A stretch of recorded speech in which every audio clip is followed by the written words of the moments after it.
On va aborder notre prochaine prise de parole avec cet aspect un peu de l'obligation, voilà, des flottes publiques, ça s'affiche, voilà, c'est magnifique. On va accueillir François Denis justement pour en parler. François Denis, Country Manager chez Geotab, qu'on peut applaudir et qui peut me rejoindre sur scène.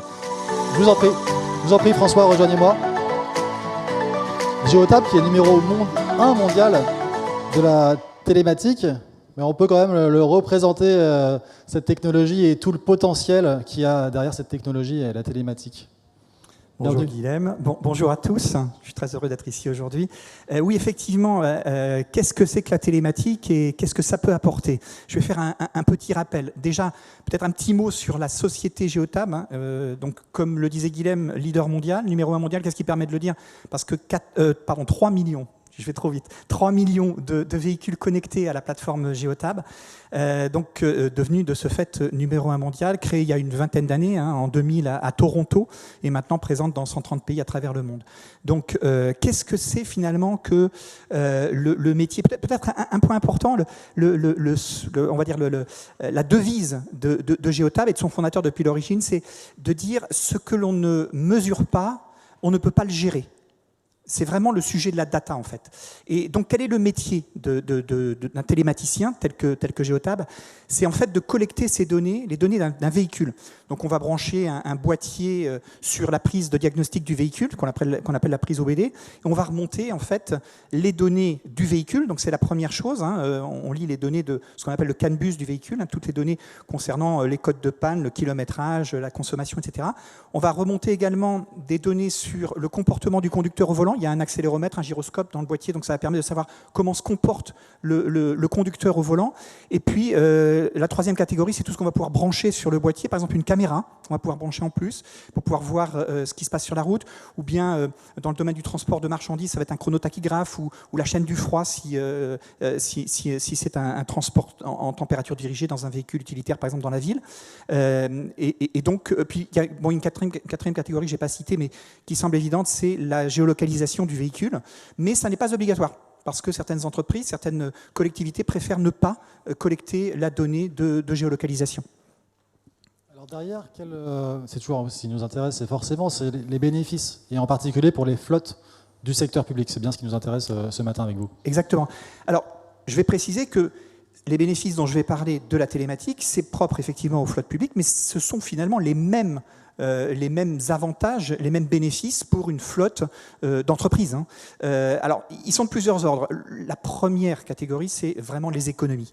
C'est d'ailleurs la première raison pour laquelle les flottes installent de la télématique.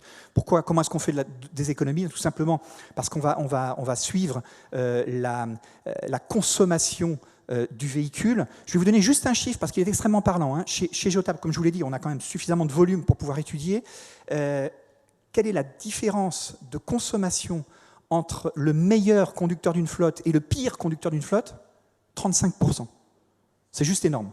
Donc en fait, il y a un vivier d'économie extraordinaire en suivant le comportement du conducteur. Donc les économies peuvent être faites sur le carburant, comme je disais à l'instant, mais elles peuvent être faites aussi sur l'entretien, parce qu'évidemment, quand on suit le kilométrage, quand on sait où en est le véhicule du point de vue de ses entretiens, on peut faire de l'entretien prédictif, y compris en remontant les codes de panne du véhicule. Un voyant qui s'allume sur le tableau de bord peut être visible au niveau du gestionnaire de flotte sur son système. Et donc voilà, ça c'est le premier bénéfice, c'est vraiment les économies. Ensuite, il y a un autre bénéfice très important, c'est la sécurité du véhicule. C'est-à-dire que du fait qu'on peut savoir comment comment le chauffeur se comporte au volant, on va pouvoir voir s'il accélère trop fort, s'il freine trop brusquement, s'il prend ses tournants trop brusquement, etc. Et donc on va pouvoir véritablement améliorer, l'envoyer par exemple en formation d'éco-conduite, son comportement au volant. Ça peut avoir une conséquence directe aussi sur les primes d'assurance. Parce qu'à partir du moment où la sinistralité d'une flotte baisse, forcément, les primes d'assurance vont baisser également. Donc voilà, c'est quelque chose qu'on constate vraiment. Et puis, en termes de sécurité, on peut aller jusqu'à reconstruire un accident. C'est-à-dire que du fait qu'on a l'accéléromètre dont je parlais tout à l'heure, on va savoir exactement à quelle vitesse le véhicule roulait quand il y a eu l'impact, à quel niveau du véhicule le premier impact a eu lieu. Donc on peut carrément reconstruire les accidents. C'est très utile pour savoir qui est véritablement responsable de l'accident en cas d'accident. Et puis après, peut-être encore un autre type de bénéfice, c'est tout ce qui est émission de CO2. les flottes publiques aujourd'hui, les flottes d'entreprises également, cherchent toutes à réduire leur impact carbone. Et effectivement, la télématique sert aussi à ça, baisser les émissions de CO2 des flottes. La transition est toute faite. Justement, on a plusieurs lois. Si on se concentre sur la France, vous êtes un groupe évidemment mondial, si on se concentre sur la France, on a plusieurs lois qui incitent, qui encouragent, voire obligent, on pense à la loi L'Homme notamment, qui oblige à transitionner vers vraiment des flottes plus vertes. Et comment la télématique peut jouer un rôle essentiel à cela?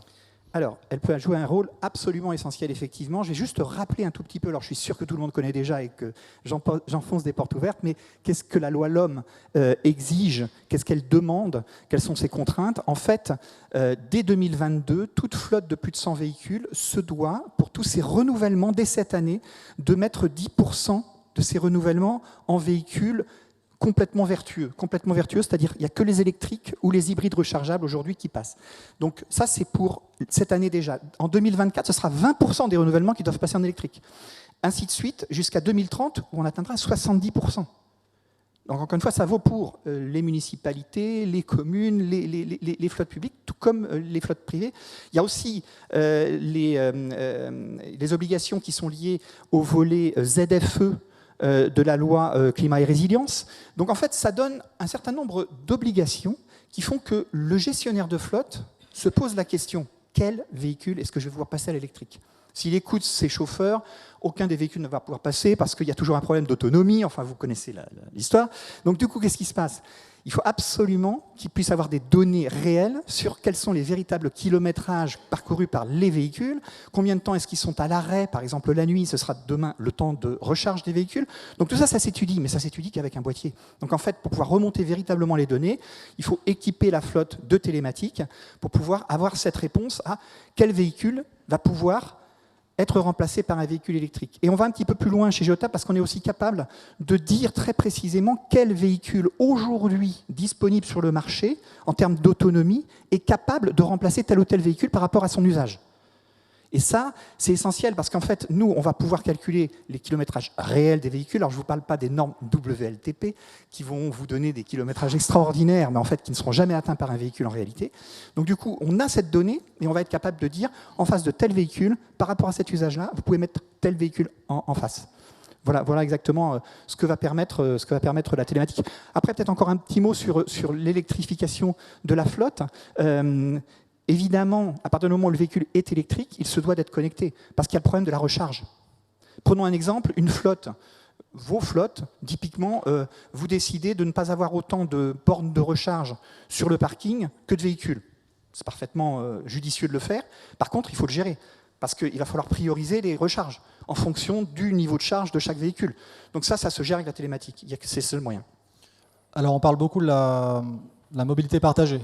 Voilà, comme solution parmi la télématique et la mobilité partagée. L'un va avec l'autre, sûrement, vous allez le développer.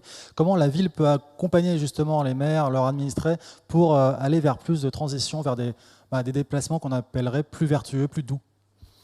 Exactement. En fait, le meilleur moyen de réduire l'impact du véhicule sur l'environnement, c'est d'en réduire le nombre. C'est une évidence. Et l'un des moyens de réduire le nombre de véhicules en circulation, c'est de les partager. Toutes les études montrent que lorsqu'on met un véhicule à disposition dans une ville en autopartage, c'est 7 à 10 véhicules, selon les études, qui disparaissent. Véhicules particuliers. Donc ça a un impact extrêmement rapide. Donc évidemment, c'est quelque chose de très vertueux. Et chez Geotab, on a développé une solution qui s'appelle Keyless. Donc c'est une solution, alors excusez-moi l'anglicisme, c'est un système de gestion des véhicules partagés sans clé. Donc ça permet, avec le boîtier, d'utiliser une application smartphone ou bien un badge qui va permettre d'ouvrir le véhicule, de le démarrer sans échange de clés. Donc ça va être utile pour, bien sûr, le partage entre citadins, mais avec un opérateur, mais ça peut être aussi très utile pour les flottes d'une municipalité, par exemple, qui va réduire son nombre de véhicules, ou les flottes d'entreprises, tout pareil.